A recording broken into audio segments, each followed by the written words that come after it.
भारत का नया पार्लियामेंट जो कि कुछ ही महीनों पहले इनॉग्रेट हुआ था, वहाँ 13 दिसंबर के दिन दो शख्स विजिटिंग गैलरी से कूदते हैं और एमपीज यानी मेंबर ऑफ पार्लियामेंट के पास जाने की कोशिश करते हैं।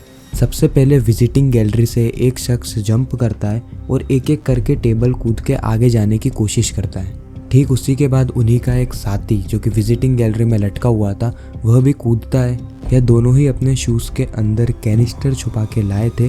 बाद में यह दोनों से ओपन कर देते हैं जिससे कि लोकसभा में येलो कलर का धुआं फैलने लगता है। पहले कहा जा रहा था कि यह टीयर गैस है, यानी इन दोनों ने टीयर गैस पार्लियामेंट के अंदर छोड़ी है, लेकिन बाद में पता चला कि यह एक नॉर्मल कलर गैस है और इसका कोई भी हार्मफुल इम्पैक्ट नहीं है। कुछ एमपीज़ यह सब देखकर वहाँ से भाग गए। उन्हें लगा कि यहाँ पे कुछ हमला हुआ है, लेकिन बहुत से एमपीज़ ने हिम्मत दिखाई और उन दोनों को दबोच लिया और उन्हें जमकर मारा, लेकिन अभी तक सिक्योरिटी वहाँ पर नहीं आई थी। और यह बात ध्यान देने वाली है कि इतना सब कुछ हो गया लेकिन सिक्योरिटी अभी भी वहाँ तक नहीं पहुँची थी। बाद में इन दोनों शख्स को सिक्योरिटी के हवाले कर दिया, लेकिन यह दोनों ही शख्स कुछ स्लोगन्स दे रहे थे जैसे तानाशाही नहीं चलेगी। और इस घटना के ठीक 1 घंटे पहले यानी 12:30 पर दो लोग पार्लियामेंट के बाहर प्रदर्शन करते पकड़े गए। आज वो दबाने की कोशिश करते हैं, ये तानाशाही नहीं चलेगी, तानाशाही बंद करो, तानाशाही बंद करो, तानाशाही नहीं चलेगी। ये दोनों ही येलो कलर के बॉम्ब का इस्तेमाल कर रहे थे। यह दोनों भी वही नारे लगा रहे थे, तानाशाही नहीं चलेगी। खैर, इस हमले से हमें कुछ नुकसान तो नहीं पहुंचा, लेकिन हमें यह बात नहीं भूलनी चाहिए कि हम इस दुनिया की सबसे लार्जेस्ट डेमोक्रेसी है और हमारे पार्लियामेंट पे पहले भी घातक हमला हो चुका है। और जिस दिन यह हमला हुआ यानी 13 दिसंबर, यह दिन अपने आप में ही इम्पोर्टेंट है, क्योंकि ठीक इसी दिन 2001 में भारत के पार्लियामेंट में हमला हुआ था।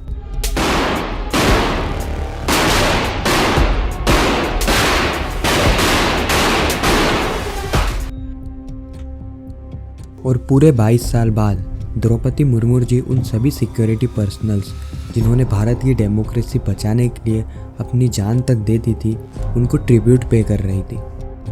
और जिस समय यह घटना हुई, राहुल गांधी जैसे बड़े बड़े एमपीज़ भी लोकसभा में मौजूद थे। और इतना ही नहीं, गुरपतवंत सिंह पन्नू, एक खालिस्तानी टेररिस्ट, पहले ही एक वीडियो बना के पार्लियामेंट पर हमला करने की चेतावनी दे चुका था। और उस वीडियो में उसने डेट भी मेंशन करी थी कि 13 दिसंबर या उससे पहले वो पार्लियामेंट पे हमला कर सकता है।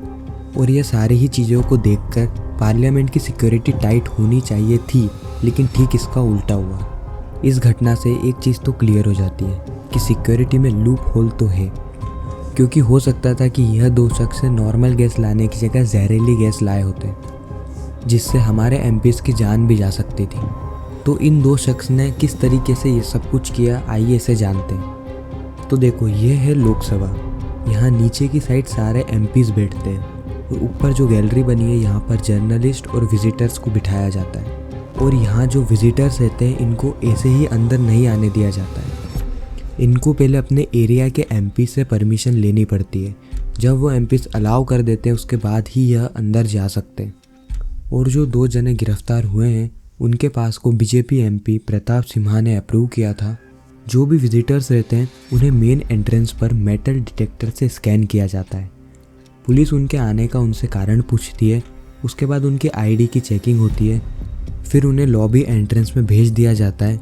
वहाँ पर वापस उनकी बॉडी और पॉकेट्स को चेक किया जाता है और एक वार्निंग के साथ उनको अंदर भेज दिया जाता है कि वह अंदर जाने के बाद कोई भी ऐसी हरकतें नहीं कर सकते जिससे एमपीज़ डिस्टर्ब हो। चेकिंग इतनी स्ट्रिक्ट होती है कि एक कागज़ का टुकड़ा भी अंदर अलाउड नहीं होता।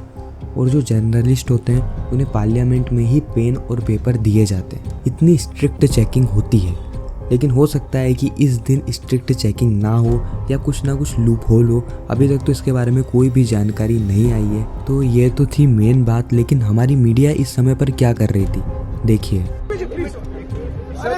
सदन मिनट हो गए, सदन के भीतर जिस वक्त हम लोग जाते हैं,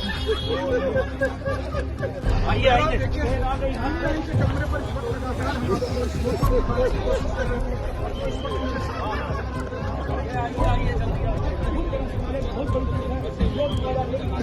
लार्जेस्ट डेमोक्रेसी, इंडिया की मीडिया इस तरीके से एक स्मोक बम के पीछे लड़ रही थी। एक्चुअली यह वही स्मोक बम है जो कि बाहर के साइड, पार्लियामेंट के बाहर के साइड चलाया गया था और इसे एक एविडेंस के तौर पे बाद में लेके गए, लेकिन उससे पहले हमारी मीडिया उसके लिए लड़ रही थी ताकि उन्हें टीआरपी मिल सके।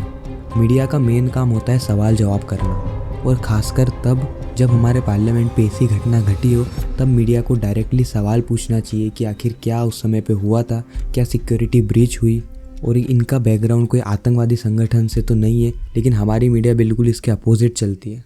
खैर, अब तक की यही सारी अपडेट थी। कुछ भी अलग से अपडेट आती है तो आपको हमारे चैनल पे पता चल जाएगा। फिर मिलते हैं किसी नेक्स्ट वीडियो में। जब तक के लिए गुड बाय।